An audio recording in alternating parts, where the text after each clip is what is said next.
বর্তমান সময়ে নিজের ঘরেও সুরক্ষিত নয় মেয়েরা। ভিন্নধর্মী ফেরিওয়ালার হাতে নিজ বাড়িতে শ্লীলতাহানির শিকার হলো এক নাবালিকা। ঘটনাটি সংঘটিত হয়েছে রাতাবাড়ি থানাধীন মাগুরাছড়া চা বাগানে। জানা গেছে বছর 13 ওই মেয়েটির মা বাবা কাজে গিয়েছিলেন, ফলে ঘরে একাই ছিল নাবালিকা মেয়েটি। সেই সময় অপরিচিত এক ফেরিওয়ালা তাদের ঘরে গিয়ে মেয়েটির কাছে খাওয়ার জল চায়। জল খাওয়ার পর সে বিক্রির জন্য নিয়ে আসা কাপড় দেখাতে চাইলে মেয়েটি জানায় ঘরে কেউ নেই, মা বাবার কাজে গিয়েছেন তিনি, তাই আমি কাপড় কিনতে পারবো না। ফলে মেয়েটিকে একা পেয়ে লম্পট ফেরিওয়ালা তার উপর ঝাঁপিয়ে পড়ে ধর্ষণের চেষ্টা শুরু করে। মেয়েটির আত্মচিৎকার শুরু করায় আশপাশের মানুষ ছুটে আসায় জীবন রক্ষা হয় নাবালিকার। মানুষজন ছুটে আসছেন দেখে লম্পট ফেরিওয়ালা পালানোর চেষ্টা করে ব্যর্থ হয়। ফলে পরিস্থিতি জনগণ তাকে হাতে নাতে ধরে পুলিশের হাতে তুলে দেন। ধৃত লম্পটের নাম আফতাবউদ্দিন। এদিকে ভিনধর্মী ওই লম্পটের হাতে সনাতনী নাবালিকাকে ধর্ষণের অপচেষ্টার ঘটনার খবর ছড়িয়ে পড়তেই ক্ষোভে ফেটে পড়েন বজরং দলের সদস্যরা। তারা ধৃত লম্পটকে কঠোর থেকে কঠোরতর শাস্তি প্রদানের দাবি জানিয়েছেন। আজকে নিবিয়া মাগুরা শ্রীরামপুরে খুবই একটা খারাপ ঘটনা হয়েছে। আমরা যাইতেছিলাম এক জায়গার নিমন্ত্রণে, আমরা বজরং দলের সবাই। তো এমন সময় নিবিয়ার মাগুরার এখান থেকে ফোন গেছে আমরা শ্রীরামপুর থেকে, যে একটা বিধর্মী ছেলে কাপড় ফেরি দেওয়া তাইছে। আইয়া একটা মেয়েরা জিগাইছে বোন কাপড় লাগেনি, মেয়েটা হয়েছে না লাগে না।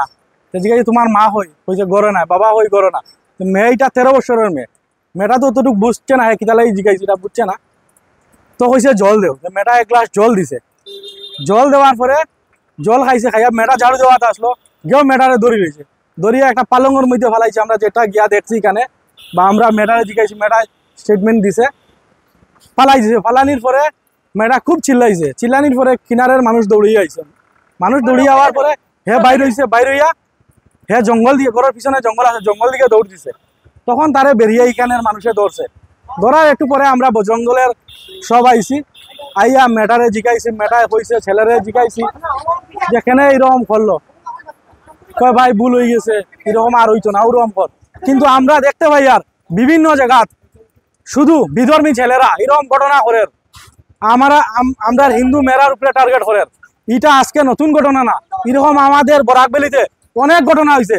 এই ঘটনা লাগিয়া আমরা আসামের মুখ্যমন্ত্রী স্যারের দৃষ্টি আকর্ষণ করিয়ার এবং আমরা দাবি জানাই যে কঠোর থেকে কঠোর শাস্তি হয়।